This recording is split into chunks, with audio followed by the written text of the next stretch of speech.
A child in trouble. The morning air was crisp, carrying with it the subtle scent of damp cobblestone and freshly brewed coffee from the street vendors opening for the early rush. Officer Ethan Calloway, a well-respected and seasoned police officer, adjusted his patrol cap as he walked his usual route through the heart of London. At 37 years old, Ethan had seen nearly everything: petty crimes, street brawls, and even the occasional high-speed chase. But today, something was different. A nagging feeling stirred in his gut, an instinct honed from over a decade of service. As he moved past the corner of Marlborough Street, he noticed the usual rhythm of the city waking up. Street sweepers pushed debris into piles, bakery doors swung open, and the soft murmurs of morning commuters filled the streets. Yet, something caught his attention, a small figure moving frantically through the crowd. A child. A little black girl, no more than 8 years old, her tiny legs propelling her forward, as if being chased by unseen shadows. Her curly hair was tied into 2 pigtails, bouncing with every step. The blue dress she wore fluttered in the wind, its fabric slightly wrinkled, as if she had spent the night curled up somewhere uncomfortable. Ethan's brow furrowed. Children did not usually run alone through the city this early, especially with such panic in their eyes. Hey, hold on a second," Ethan called out, his authoritative voice rising above the noise. The girl didn't stop. Instead, she bolted even faster, her small arms pumping as she weaved between pedestrians. The sheer desperation in her movements sent a chill down Ethan's spine. Something was very, very wrong. Without hesitation, he broke into a sprint, dodging past early commuters and leaping over an abandoned suitcase left near a bus stop. "Move! Police!" he shouted, pushing forward. His heart pounded, adrenaline surging through his veins. He had no idea who this child was or what she was running from, but he knew one thing: she needed help. She cut through an alley, barely avoiding a speeding taxi, which skidded to a halt and honked aggressively. A few pedestrians gasped, turning to look as Ethan raced after her. She was fast, but he was faster. As she reached a small red phone booth, she threw herself inside, her tiny hands scrambling to close the door behind her. Ethan halted just a few feet away, chest rising and falling rapidly. He didn't want to scare her more than she already was. Instead of forcing the door open, he stepped forward cautiously, his police instincts on high alert. Through the grimy glass, he could see her trembling fingers struggling to dial a number on the old telephone. Tears streaked her cheeks as she frantically whispered into the receiver. Then Ethan saw it. Her entire body stiffened, her fingers clutching the phone so tightly that her knuckles turned white. The voice on the other end, whoever she had called, said something that made her tremble violently. Then, as if realizing something horrible, she slowly turned her head and looked at Ethan through the dirty window. Her eyes were filled with pure, unfiltered terror. Ethan felt his stomach drop. What had she just heard? Who was on the other end of that call? He couldn't afford to wait any longer. He reached for the booth door handle. Before he could open it, the girl slammed the phone down, cutting the call, and shrank into the corner, curling herself into a tiny ball. She was petrified. Ethan crouched down, leveling his voice into a gentle tone. "Hey, now, it's okay," he soothed. "You're safe. I'm a police officer. My name is Ethan. Can you tell me your name?" The little girl shook her head vigorously, tears dripping down her cheeks. Ethan sighed, rubbing a hand through his short brown hair. He had seen fear before, but this was different. This wasn't a lost child afraid of being in trouble. This was a child running for her life. "Who are you calling?" he asked, keeping his voice gentle. The girl clamped her lips shut. Ethan tried again. "Are you lost? Are you hurt?" Her breathing was uneven, her small chest rising and falling in rapid bursts. Then, in a voice so small it was barely audible, she whispered, "Please don't take me back." Ethan's stomach clenched. He had been right. This wasn't just a case of a lost child. Something far more sinister was at play. "What do you mean, sweetheart?" Ethan asked, his voice firm yet reassuring. The girl hesitated. Then she lifted her arm slightly, revealing the side of her shoulder. Ethan's breath hitched. Beneath the fabric of her dress, deep purple bruises stained her delicate skin. Bruises that only came from one thing. Someone had hurt her. Ethan clenched his fists, an overwhelming protective instinct flooding through him. "Who did this to you?" he asked softly. The girl shook her head again, refusing to answer. Ethan knew better than to push too hard. She was already terrified. He had to be careful. He reached for his radio. "This is Officer Calloway." He spoke into the receiver, keeping his voice steady. "I need immediate backup at the phone booth on Marlborough Street. Possible case of child endangerment." The radio crackled in response. "Copy that, Officer Calloway. Units en route." Ethan turned back to the girl. "Listen, sweetheart, you don't have to be afraid anymore. No one is going to hurt you, I promise." She finally looked up at him.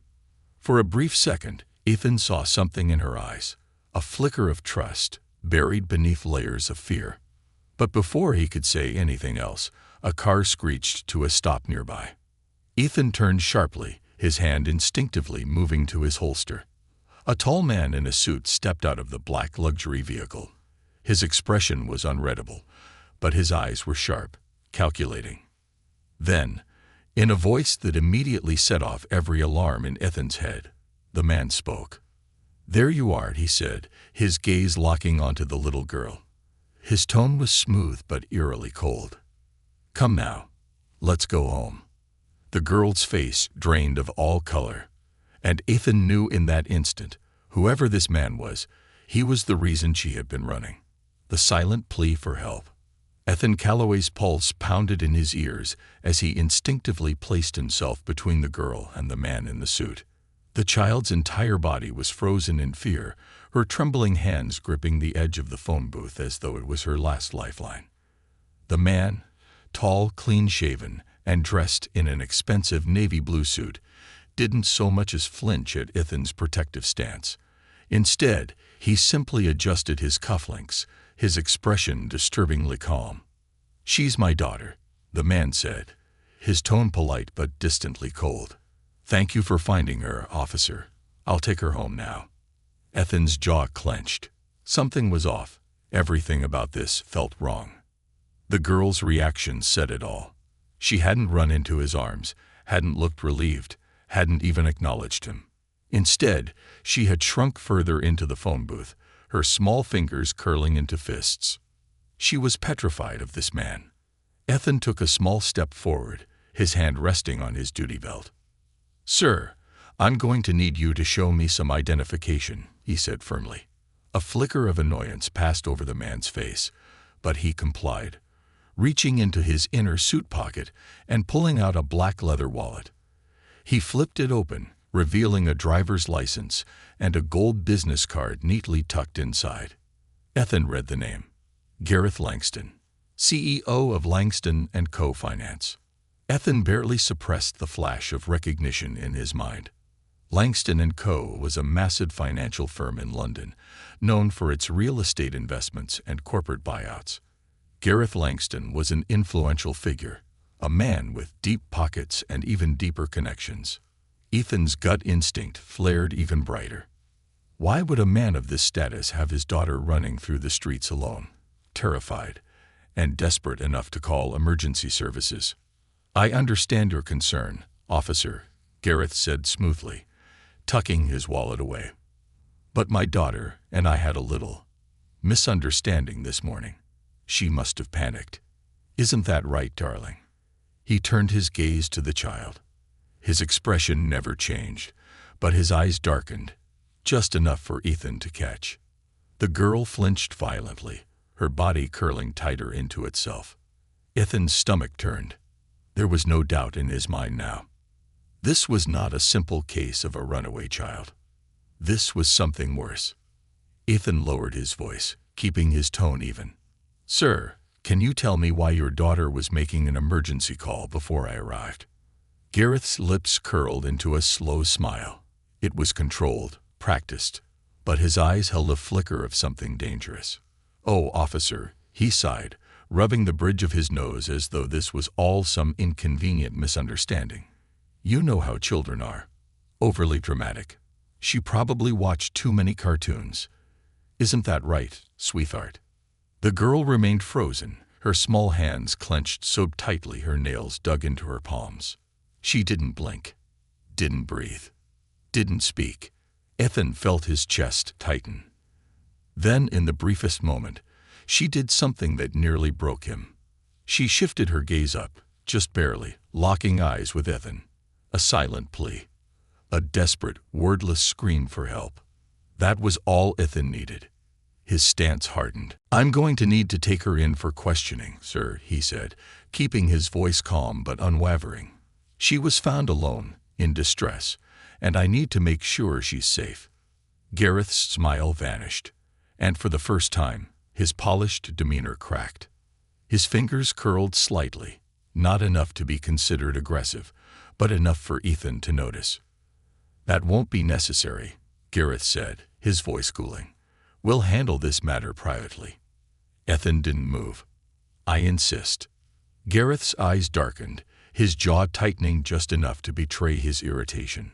Then, just as quickly as it had come, his smile returned. He tilted his head slightly, regarding Ethan with newfound scrutiny. "Ah," he murmured, his voice smooth as silk. "You're one of those officers." Ethan narrowed his eyes. "One of what officers?" Gareth's smile widened, but it never reached his eyes. "An officer who doesn't know when to stop asking questions," he mused. A quiet threat, buried beneath charm. Ethan's grip on his belt tightened. He had dealt with men like this before, men who wore expensive suits and thought themselves untouchable. Men who assumed that their wealth and power were shields against justice. He took a deliberate step forward, ensuring that Gareth understood one very clear message. "Not today." "I'm taking her in for questioning," Ethan repeated, this time leaving no room for debate. Gareth's eyes locked onto Ethan's, his posture rigid. "Then," he chuckled. It was a low, knowing sound, like a chess player watching his opponent make a critical mistake. "Very well, officer," he said, stepping back. "I'll see you soon." There was something in the way he said it, something that sent a chill down Ethan's spine. Then, without another word, Gareth turned and walked back to his car. Ethan waited until the luxury sedan disappeared down the street before turning back to the girl. She was staring at him, wide-eyed, as though she couldn't quite believe what had just happened. Ethan knelt beside her, lowering his voice. "You're safe now," he said gently. "But I need to know, who were you trying to call?" The girl hesitated. Then, in a barely audible whisper, she finally spoke. "My mom." Ethan's heart skipped a beat. "Where is she?" He pressed softly. The girl swallowed, her voice trembling. "I don't know," she admitted. "She's missing." Ethan's blood ran cold. "Missing?" The little girl nodded, tears welling in her eyes. She said if anything bad happened, I should call her." Ethan's heart twisted painfully. He had seen many cases in his career, but something about this felt different. Darker. More dangerous. And then, the final chilling realization hit him. The girl hadn't been calling for help from her father. She had been calling her mother, who was nowhere to be found. And if Gareth Langston was capable of making his own daughter run in fear, then what had he done to her mother? Ethan's grip tightened on his radio. This wasn't just about a runaway child anymore. This was something far, far worse. He had just stumbled into a nightmare. And he was not letting this little girl go back to that house. Not ever. The truth no one wants to hear. The little girl's whispered confession hung in the air like a storm cloud. Her mother was missing. Ethan Calloway felt the weight of those words settle deep in his chest. He had been a police officer for over a decade, and he had seen his fair share of abuse cases, missing persons, and twisted family secrets. But there was something different about this case. Something darker. something that sent a cold shiver down his spine. The girl sat curled up in the corner of the phone booth, her small body trembling as she hugged her knees to her chest. She looked like a bird caught in a storm too strong for her wings. Ethan crouched down beside her, keeping his voice soft but firm. "What's your name, sweetheart?" The girl hesitated, her eyes flicking to the spot where Gareth's car had disappeared. Her voice was barely above a whisper. "Amira." Ethan nodded, committing her name to memory. "Amira, listen to me. You are safe now. I promise. But I need to know, how long has your mother been missing?" Amira bit her lip, as if trying to decide whether to trust him. Then she held up 3 fingers. Ethan frowned. 3 days. She shook her head. 3 weeks. Ethan's stomach dropped. 3 weeks. 3 whole weeks. And no one had reported her missing. His mind raced with possibilities, none of them good. Had she run away? Had something happened to her? Or had someone made her disappear? And if Gareth Langston was involved? Ethan's jaw clenched. The more he thought about it, the more it made sense. A child running through the streets alone. A missing mother.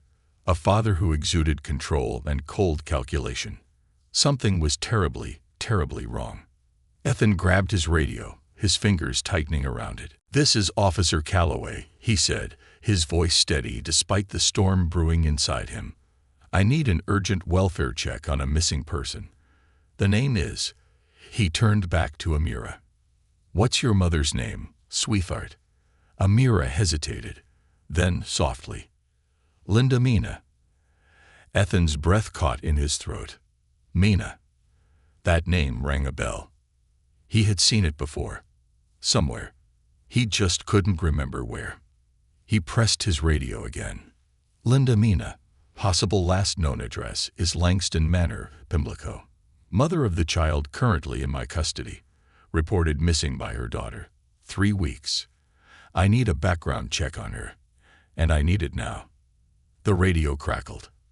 "Copy that, Officer Calloway. Running the check now." Ethan turned back to Amira. He saw the hope in her eyes. It was small, almost like she didn't want to believe it too much, in case it was taken away from her. He gave her a reassuring smile. "We're going to find her, Amira. I promise you that." The paper trail. 20 minutes later, Ethan sat in his squad car with his partner, Detective Sarah Collins, reviewing the background report on Linda Mina. The moment he read the first few lines, his blood ran cold. Name, Linda Mina. Age, 35. Nationality, Ghanaian, UK resident. Married to Gareth Langston, CEO of Langston & Co. Status. No official missing persons report filed. Last known address, Langston Manor, Pimlico. Police history. Domestic disturbance call logged 1 year ago. No charges filed. Ethan gritted his teeth. A domestic disturbance call. That meant someone, maybe a neighbor, maybe Linda herself, had called the police before. But no one had pressed charges, which meant either she backed out or someone made her back out. Sarah tapped a finger on the report. "No missing person report," she muttered, which means either no one thought she was missing or someone didn't want the police looking for her. Ethan's chest tightened. "Gareth Langston," he muttered. Sarah nodded grimly. "Rich. Connected. The kind of guy who can bury things if he wants to." Ethan exhaled sharply. "We need to get inside that house." Sarah arched a brow.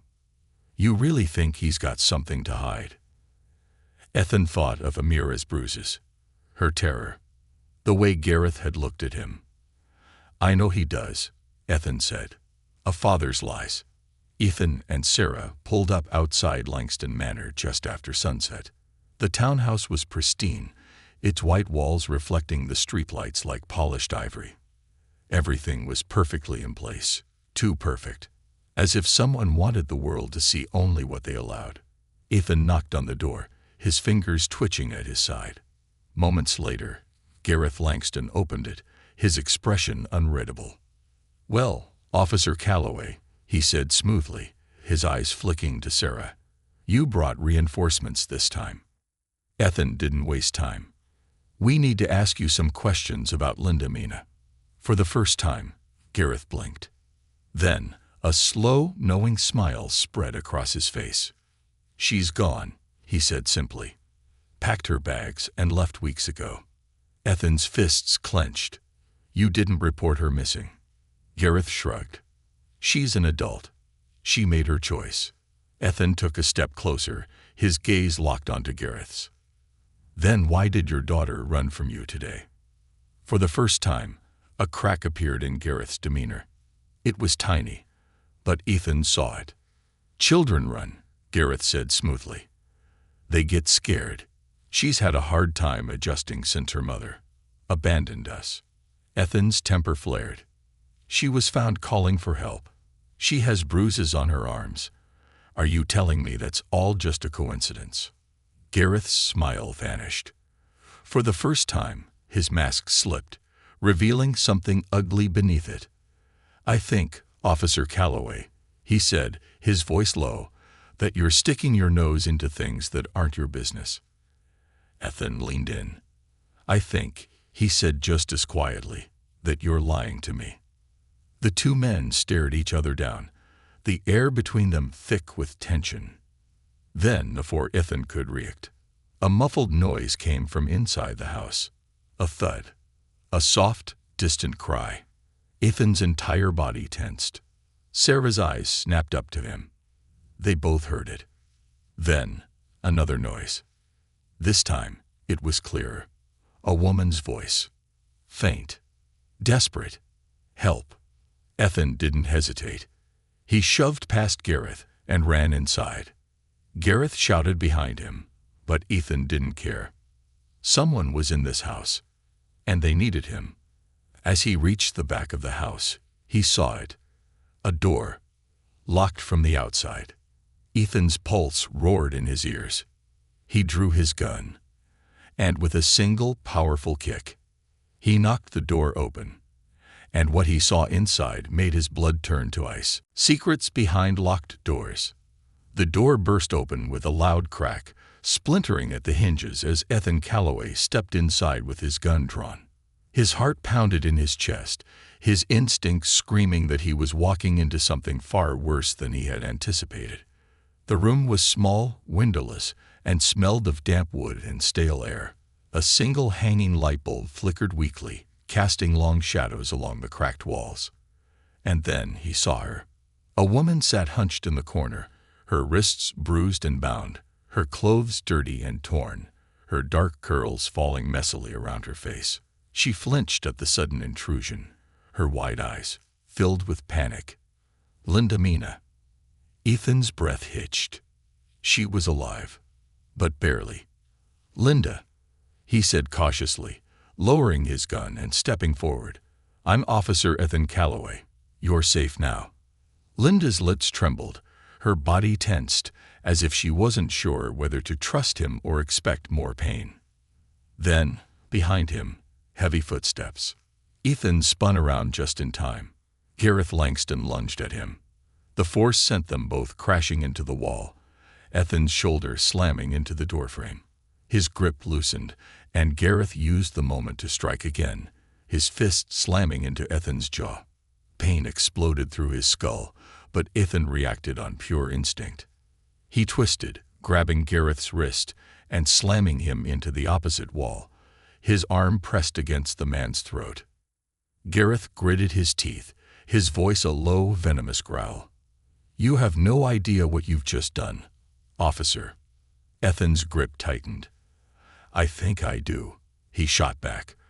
"I just found your missing wife locked in a room like a prisoner." Linda let out a soft, broken sob from the corner. Gareth's expression twisted. "She deserved it," he spat, his voice dropping to a chilling whisper. "She was planning to take my daughter. She was planning to leave me." Ethan felt a cold wave of fury wash over him. "You abused your own family," he said through clenched teeth. "Your own daughter ran from you in terror. Your wife tried to escape you. And when she did, you locked her up like a prisoner. Gareth's lips curled into a smirk. "And what do you think happens next, officer?" He sneered. "You think the courts will listen to you?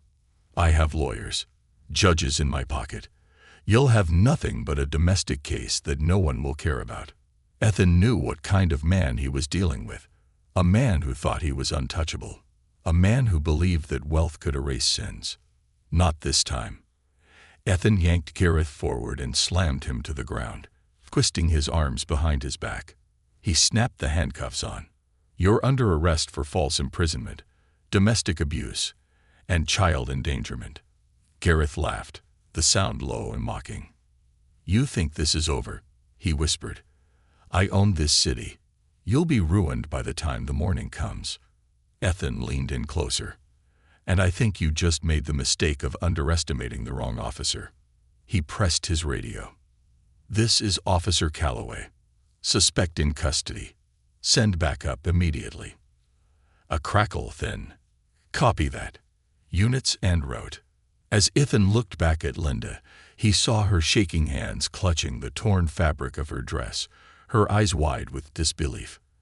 "You're safe now," he told her softly. "I promise." Tears spilled down Linda's cheeks.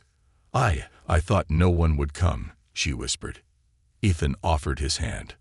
But before she could take it, a loud crash sounded from downstairs. Ethan's stomach clenched. This wasn't over yet. The threat in the shadows. Ethan dragged Gareth up by the cuffs, shoving him against the doorframe as he turned to Linda. "Stay here," he ordered. "Do not move." Linda nodded weakly, still too stunned to speak. With one hand gripping Gareth's cuffs tightly, Ethan led him down the stairs, his other hand hovering over his gun holster. As they reached the lower floor, the front door swung open violently, slamming against the wall. A group of men in suits stepped inside. Corporate bodyguards. Hired muscle. The kind of men who weren't afraid to get their hands dirty. One of them, a tall man with slicked-back blonde hair, smirked as he adjusted his suit jacket. Well, he mused, his voice dripping with condescension. "I was wondering when you'd come snooping around, Officer Calloway." Ethan's jaw tightened. He recognized this man. Malcolm Reeves, Gareth Langston's personal enforcer. The kind of man who handled problems for rich men who didn't like to get their hands dirty. And right now, Ethan Calloway was a problem. Gareth chuckled behind him. "You see, officer," he whispered. "I told you. I don't go down that easy." Ethan felt his pulse hammering. He had backup coming, but he was alone for now. And Malcolm knew it. "You have something that belongs to Mr. Langston," Malcolm said smoothly, stepping forward. "How about you be a good officer and hand him over?" Ethan smirked. "Not a chance." "I'd love to," he said dryly. "But unfortunately, he's in my custody. And I have to say, he's looking at some serious charges." Malcolm's smile didn't falter. "That's a shame," he sighed, pulling off his suit jacket and rolling up his sleeves. "Because now, this gets messy." He signaled to the other men. Two of them moved forward. Ethan pushed Gareth aside and drew his gun in one smooth motion. "Stand down," he ordered. Malcolm's smirk widened. "Come now, officer," he said. "You're outnumbered. Just let the man go. You'll keep your job. And more importantly," his voice lowered, "you'll keep breathing." Ethan's heart pounded. He knew exactly what this was. A test. They wanted to see if he would bend, if he would back down, if he would be like the others. Ethan let out a slow breath. Then he tightened his grip on his gun. And in a calm, unwavering voice, he said, "I don't bend." Sirens wailed in the distance. Malcolm's smile faltered for the first time. Ethan smirked. "You hear that?" he said, tilting his head. "That's the sound of the law closing in on you. So if I were you, I'd start thinking about how many years you're willing to do for obstruction of justice." The moment the words left his mouth, a fleet of police vehicles screeched to a stop outside. Officers poured out, their weapons raised. Everyone on the ground. Now, Malcolm cursed under his breath. He glanced once at Gareth, who looked absolutely furious, before lifting his hands in reluctant surrender. Ethan's shoulders relaxed slightly. He turned back to Gareth, who was still smirking despite his situation. "This isn't over," Gareth murmured. Ethan grinned. "Oh, it is for you." As the officers moved in to make the arrests, Ethan finally exhaled. They had done it. Linda Mena was free. Amira was safe. And Gareth Langston's reign of terror was over. But as Ethan looked at the mother and daughter, clutching each other tightly, he knew one thing for certain. This wasn't just another case. This was a life saved, and that more than anything made every second worth it. A fight for freedom. As the flashing blue and red lights reflected off the polished exterior of Langston Manor, Ethan Calloway kept his gun steady, eyes locked on the group of enforcers now kneeling on the ground with their hands behind their heads. The London police backup had arrived in full force. Officers flooded the property, some securing the scene while others conducted a full sweep of the house. Detective Sarah Collins was already coordinating with officers, issuing orders, and making sure nothing was overlooked. Ethan glanced at Gareth Langston, now handcuffed and surrounded by officers. Even now, the man smirked. No remorse, no fear, just quiet calculation. It sent a cold shiver down Ethan's spine. This man was dangerous, not just because of what he had done, but because he still thought he could get away with it. Not this time. A soft sound pulled Ethan's attention. Standing near the police vehicles, Amira clutched her mother's hand, her small fingers gripping tightly, as if afraid she might lose her again. Linda still looked shaken, her lips trembling, but her arms wrapped protectively around her daughter.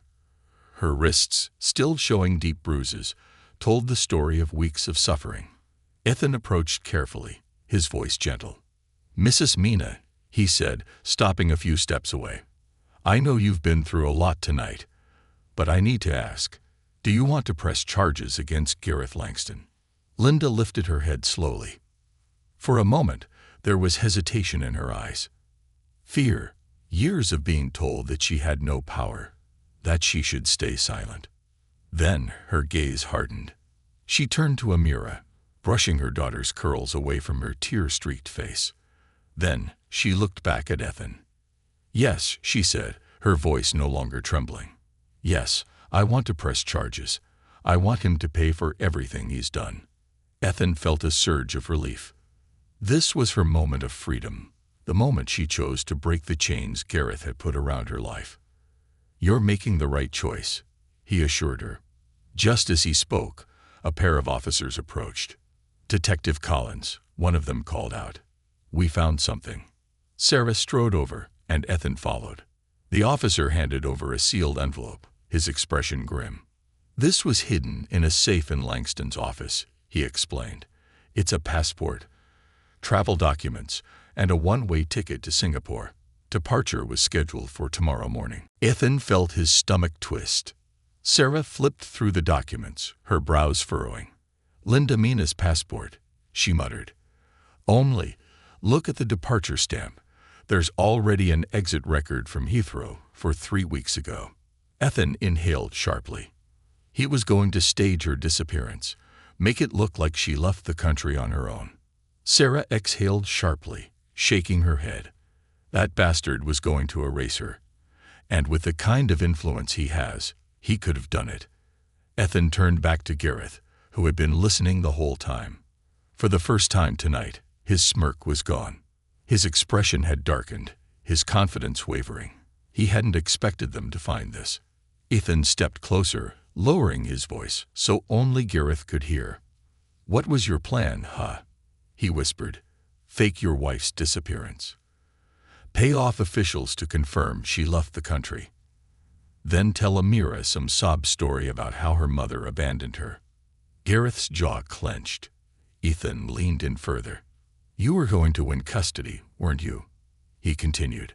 "Once Linda was gone, you could legally claim Amira as your sole responsibility. She'd be trapped under your control, just like her mother." Gareth remained silent, his body tense. Ethan let out a slow, controlled breath. "You thought you'd get away with it," he said. "But you made a mistake." Gareth's gaze flickered. "What mistake?" he finally muttered. Ethan smirked. "You didn't expect your own daughter to run from you." Gareth's eyes darkened, his face twisting in barely controlled rage. That was it. The moment he realized his entire plan had unraveled. The final blow. Ethan straightened and turned back to Linda. "I'll personally make sure that all of this evidence is submitted properly," he assured her. "And if you need protection for you and Amira, we can arrange that too." Linda looked at Amira, then at the officers leading Gareth to the patrol car. "I just want to be free," she whispered. Ethan nodded. "And now you are." As Gareth was loaded into the back of a police car, he turned his gaze back to Ethan. For the first time, there was something behind his eyes that Ethan hadn't seen before. Fear. The realization that this time, his money wouldn't save him. That this time, he had lost. A new beginning. 2 hours later, as the last of the officers finished up at the scene, Ethan walked Linda and Amira to a temporary shelter arranged by Child Protective Services. Amira, exhausted from the night, clung to her mother's side, her small fingers gripping tightly. As they reached the door, Linda turned to Ethan. "Thank you," she said softly. "I never thought anyone would believe me." Ethan shook his head. "You didn't deserve this. Neither of you did." Amira, still holding her mother's hand, looked up at Ethan. For the first time, she smiled. It was small, barely there. But it was real. Hope. Ethan smiled back. "You're a brave girl, Amira," he said gently. "Never forget that." Amira hesitated for a moment. Then she took a small step forward and wrapped her tiny arms around him. Ethan froze, caught off guard. Then he knelt and hugged her back. It was brief, but it meant everything.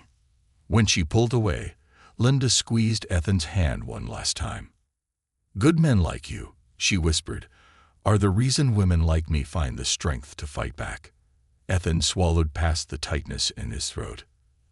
As they stepped inside the shelter, he turned away, heading back toward his squad car. As he sat behind the wheel, he glanced at his reflection in the rearview mirror.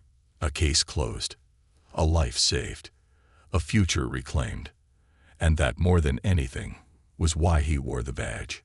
He started the engine and drove into the London dawn. The war outside the courtroom. 1 week later, the battle begins. The cold morning air nipped at Ethan Calloway's face as he stood outside Westminster Magistrates' Court, his breath visible in the crisp London air. The media circus had arrived in full force. Cameras flashed. Microphones pointed. Reporters shouted questions. "Officer Calloway, do you think Langston will walk free? Was Linda Mena really imprisoned in her own home?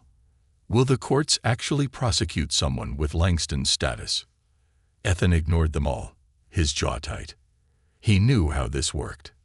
Men like Gareth Langston didn't just roll over.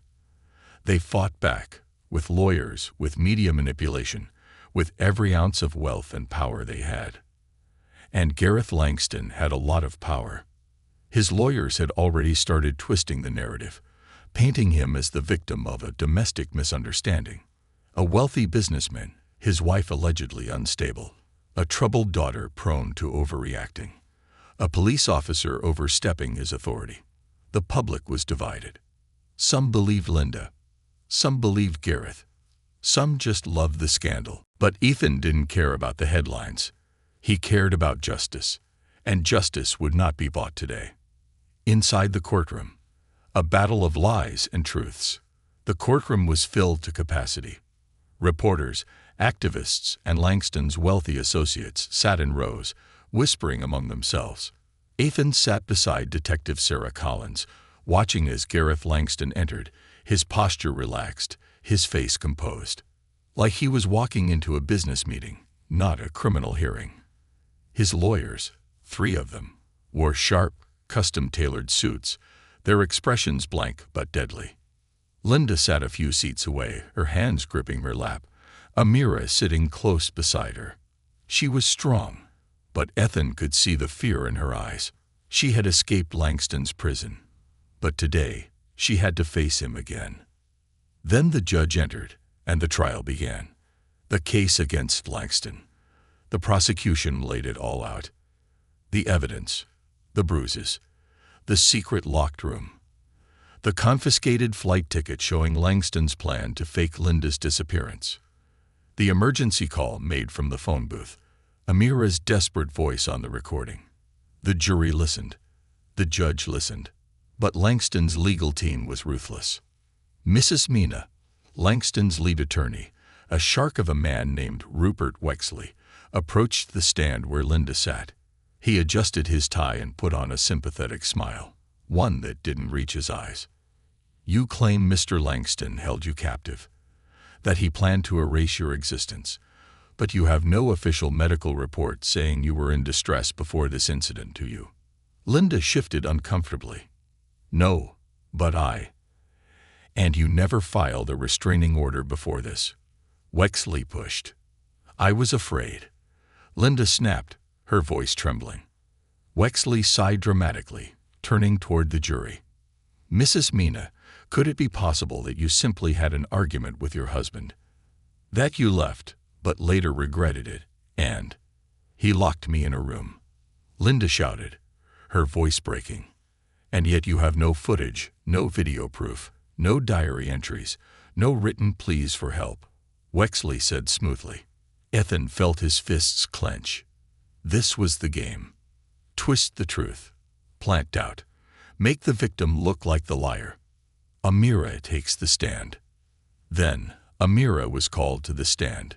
The courtroom held its breath as the little girl, small, fragile, but braver than anyone in the room, took her seat.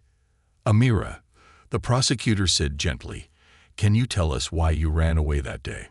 Amira swallowed hard. Her tiny fingers gripped the edge of her seat. Because, she hesitated, her eyes flickering toward Gareth, who sat watching her, his expression eerily calm. Amira took a deep breath. Because I thought my mum was dead. Gasps rippled through the courtroom. Even the judge leaned forward slightly. The prosecutor nodded, encouraging her. Why did you think that? Because she was gone for weeks, Amira said, voice trembling. And my dad said, he said she left, that she didn't love me anymore. The room went silent. Ethan saw Linda clutch her hands over her mouth, her body trembling. But Amira's voice grew stronger now.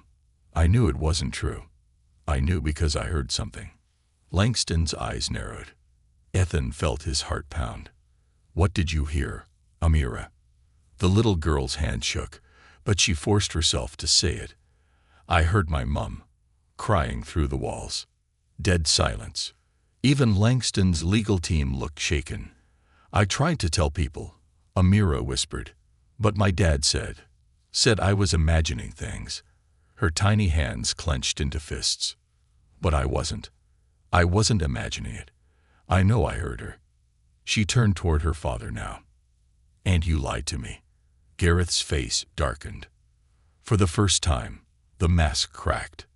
The verdict. After 3 days of testimony, the jury returned with their decision. Ethan held his breath as the judge read the verdict aloud. Guilty. On all charges. The moment those words rang through the courtroom, chaos erupted. Langston's lawyers were already talking about appeals. Reporters scrambled for quotes. Protesters outside cheered. And then, Linda broke down sobbing. Not in pain, not in fear, but in relief. She turned to Amira, pulling her into her arms, holding her like she would never let go again. Ethan exhaled slowly. For the first time since this case began, he felt the weight lift off his shoulders. Justice had won. After the storm, a new beginning. 3 weeks later, Ethan met Linda and Amira at a quiet cafe in the city. Linda was smiling now. Not nervously, not forced. Genuinely. Social services cleared us, she told him, sipping her tea. We're in the process of moving into a new home. Amira's even starting school again. Ethan smiled. "You did it, Linda," he said. "You fought back. And you won." Linda met his gaze. "I wouldn't have without you." Then Amira reached into her pocket. She pulled out something small and shiny, a toy police badge. She held it up, her cheeks flushed with pride. "When I grow up," she said, her voice strong and steady, "I want to be a police officer, just like you." Ethan froze. Then he let out a slow smile. "Then London's going to have one hell of an officer in the future." Amira grinned, holding the badge close. As Ethan stepped outside, breathing in the fresh London air, he looked up at the sky. Some cases left scars. Some left questions. But this one left something better. Hope. And sometimes, that was all the world needed. Shadows of the past. 3 months later, the calm before the storm. The early morning mist curled around the streets of London, carrying the fresh scent of rain and pavement. Officer Ethan Calloway sat in his squad car, fingers drumming on the steering wheel as he sipped his rapidly cooling coffee. It had been 3 months since Gareth Langston's conviction. 3 months since Linda and Amira escaped his grip. 3 months of peace. Or so Ethan thought. A quiet buzzing from his work phone snapped him from his thoughts. He picked it up, reading the notification.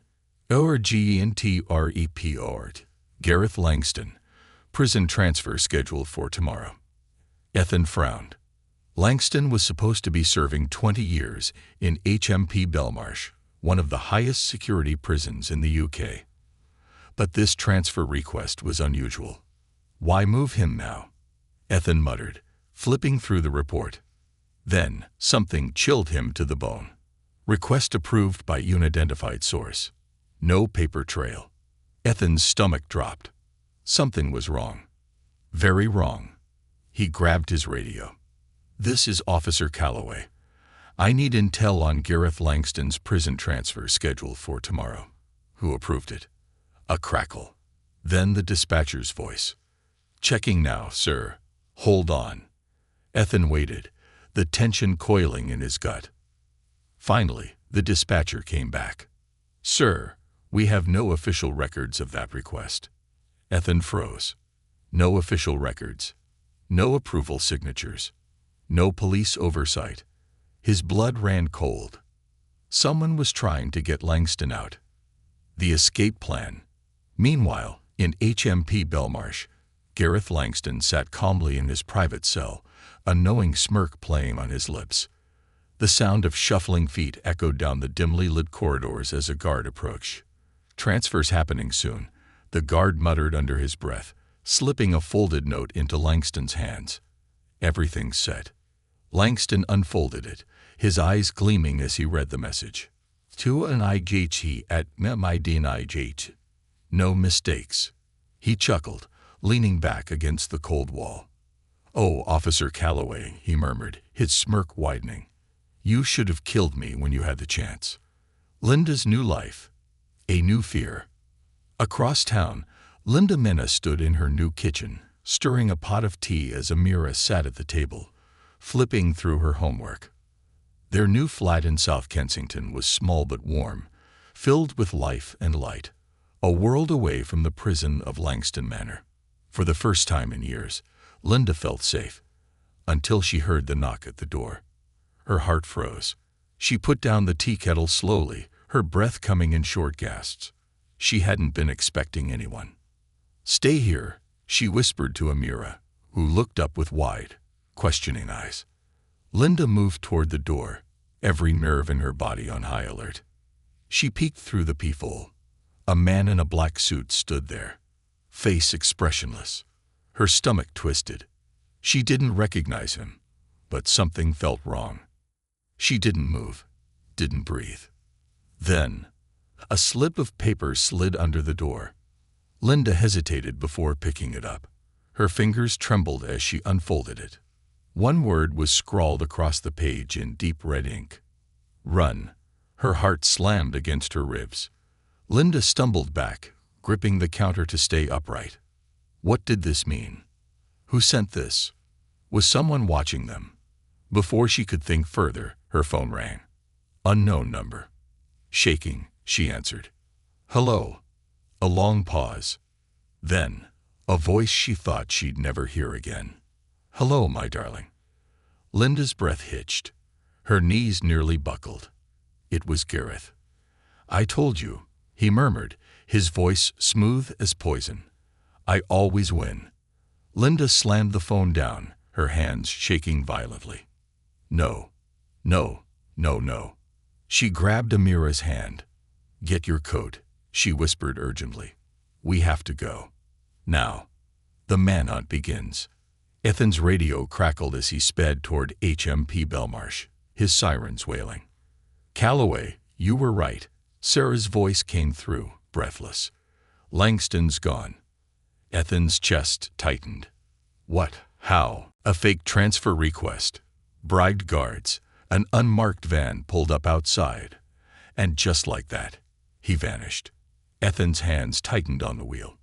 He should have known. Langston wasn't done. He wasn't just running. He was coming for them. Get a protection detail on Linda and Amira. Ethan barked into the radio. Now. Silence. Then. Calloway.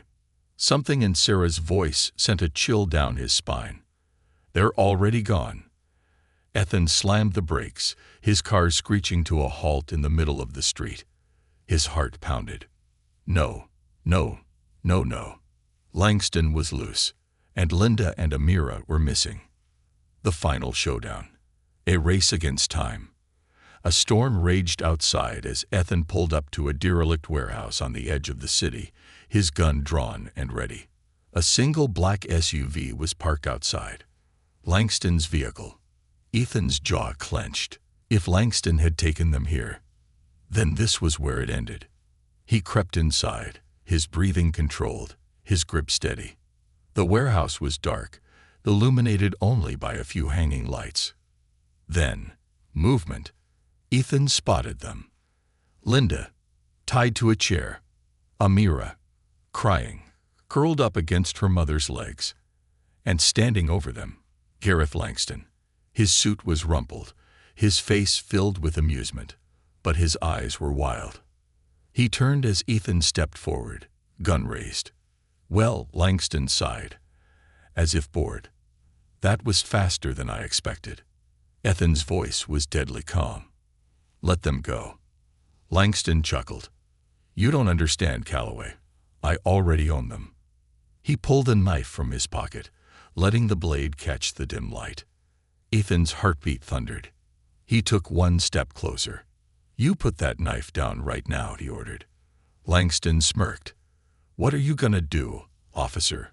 Shoot me? Ethan's finger tightened on the trigger. And then, Linda moved.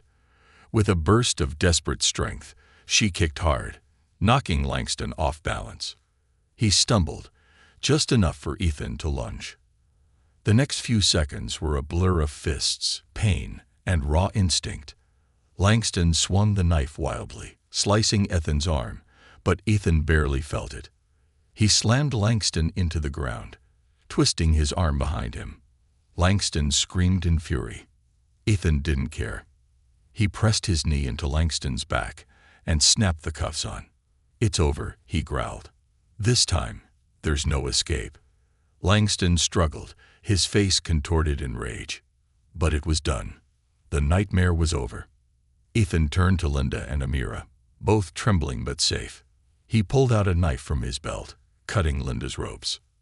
She fell into his arms, sobbing with relief. Ethan looked down at Amira, who was staring at him, eyes wide. You came for us, she whispered. Ethan smiled softly.